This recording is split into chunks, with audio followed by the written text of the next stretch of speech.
Hi, Shinwaja here. At ang unang-unang gagawin mo para makapag-order ka na ng PSA certificate mo, whether kung ano man yung kukunin mo, magpunta ka lang dito sa description ng video na pinapanood mo ngayon. So pag nandito ka na sa description, ito, may makikita ka ditong order PSA birth certificate online in my safe link. So i-click mo lang tong link, etong nakikita mong link, click mo lang yan para maka-order ka na. And then, i-click mo tong order now. Tapos lalabas dito kung ano man yung gusto mong kunin na certificate, PSA certificate, whether birth certificate, marriage, Senomar death, or Senodeath.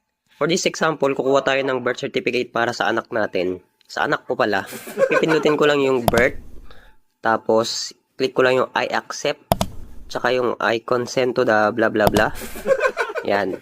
Scroll down ko lang, and then click continue.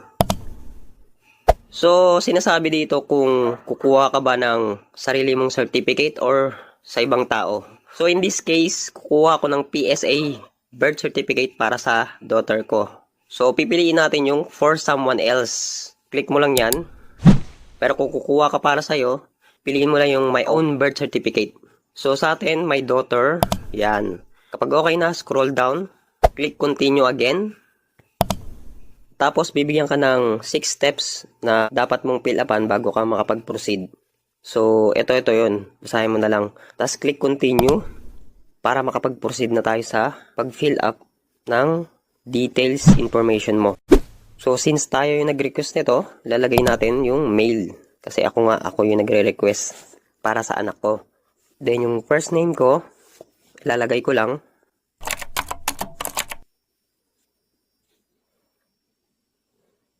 Middle name ko. At yung apelyido ko. Tapos, hihingin din yung birth date ko.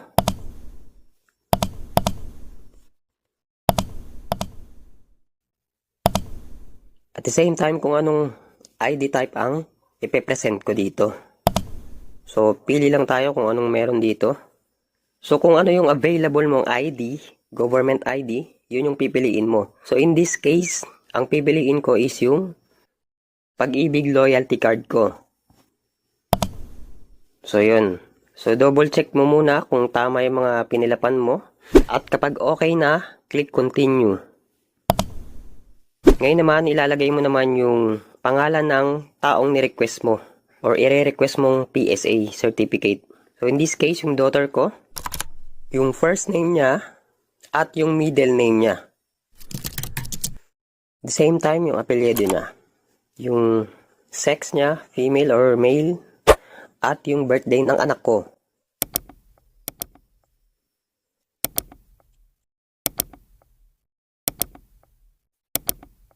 So, double check mo lang kung tama ang mga pinilapan mo para hindi magka-problema. Kapag okay na, click continue.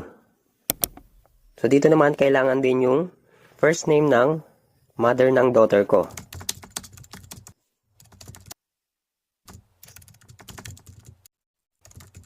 Yung middle name at yung last name. At i-double check mo lang, then click continue. So, dito naman, kung saan pinanganak yung anak mo. So, sa Philippines lang, automatic na yan. Then, kung anong province, NCR ka ba, or kung anong lugar ka man. So, dahil sa Pasay pinanganak yung anak ko, pipiliin ko tong Metro Manila.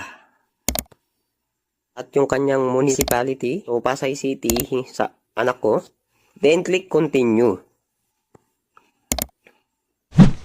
So, dito tinatanong kung anong purpose, kung bakit ka nagre-request. Ang pipiliin na lang natin is for school requirement. Yan, click mo lang yan, kung ano man yung purpose mo. Kung wala naman dyan sa nabanggit, pwede mo piliin yung others at ilagay yung reason kung ano yung purpose. So, in this case, school requirement. And click continue pag okay na. So, dito, saan daw i-deliver na address at the same time kung door-to-door ba or pick-up ang gusto mo. In this case, mas gusto natin yung door-to-door. I-deliver na lang sa mismong address natin kung saan tayo nakatira. Kung pick-up naman yung gusto mo, click mo lang yung pick-up. Pero yun nga, door to door yung pipiliin natin. Tapos yung pangalan ng hahanapin sa address na i-deliver nila. Siyempre, yung full name ko yung ilalagay ko. And then yung address kung saan nila i-deliver.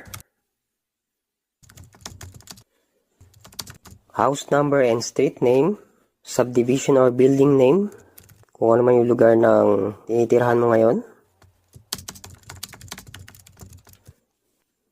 Kung saan i-deliver, saang lugar ka ba? So in this case, nasa Cavite tayo.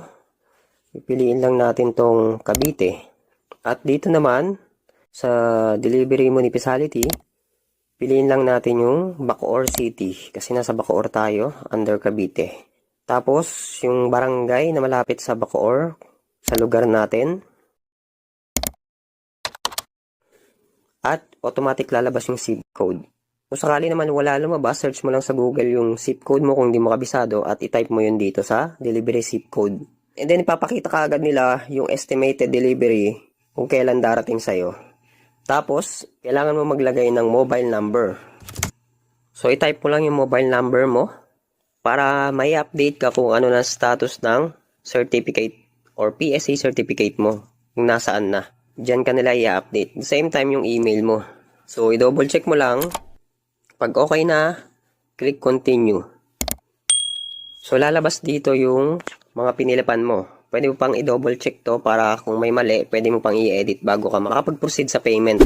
So, dahil na-double check na natin na okay naman lahat, pipili ka ngayon kung ilang copy kasi per 1 copy, 365 pesos yung door to door. Actually, mura na to eh. Diretso na kagad sa bahay mo or sa address na tinitirahan mo.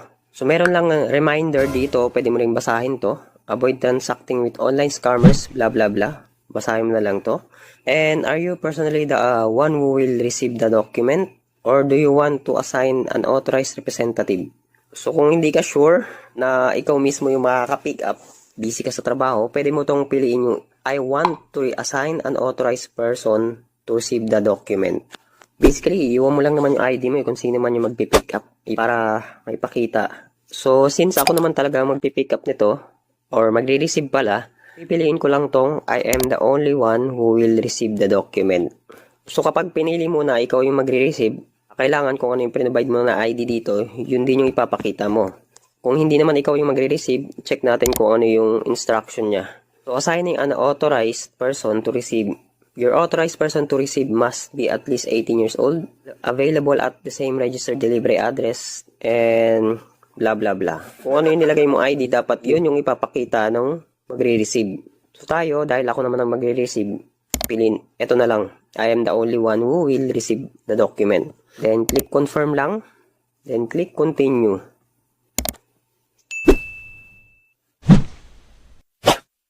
Tapos mapupunta ka dito, merong QR code, pwede mong i-download kung saan ka pwede magbayad. At may mga iba't ibang payment option, pwedeng piliin. So, pinakamabilis para sa akin is yung GCash. So, magbabayad na tayo ngayon. Click lang natin tong GCash. Yan, GCash are credited immediately to your order. We will send you an email and SMS confirmation after your payment. So, i-click mo lang tong pay using GCash. Open in GCash.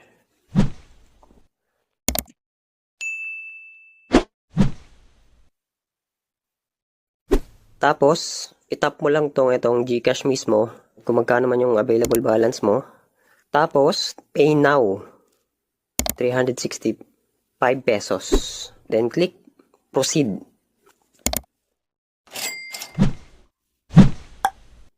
So, ito, thank you for your payment. Your GCash payment was successful.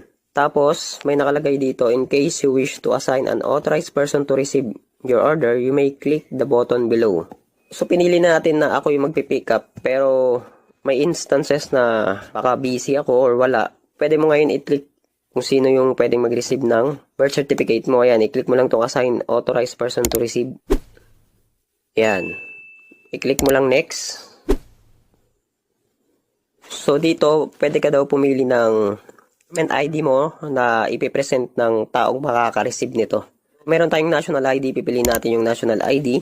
Optional lang naman to kasi baka may instances na wala ka sa bahay biglang dumating. So may ibang pipick up. Ganun pa man, dapat iniwan mo na yung kung ano man yung ID na ipoprovide mo dito dun sa taong pwedeng mag-receive ng PSA certificate na in-order mo. So in this case, national ID, click continue. Tapos dahil national ID yung pinili natin, merong QR code sa likod ng ID na yon. Scan QR code daw. So click lang natin tong scan QR code. So ayaw mag-scan. So ang gagawin natin, mag-upload na lang tayo ng QR code ng national ID natin. Tsura na lang natin yung QR code ng ID. Cut muna natin.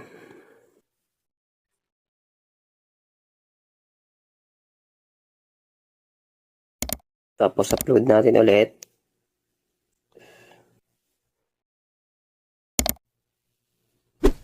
So once na-upload mo na yon, okay na yon. So yun, na-receive na natin yung reference, tsaka yung na-receive na nila yung payment na sinend natin via GCash. So ito yung proof na dumating na yung birth certificate ng anak ko. Napakabilis lang.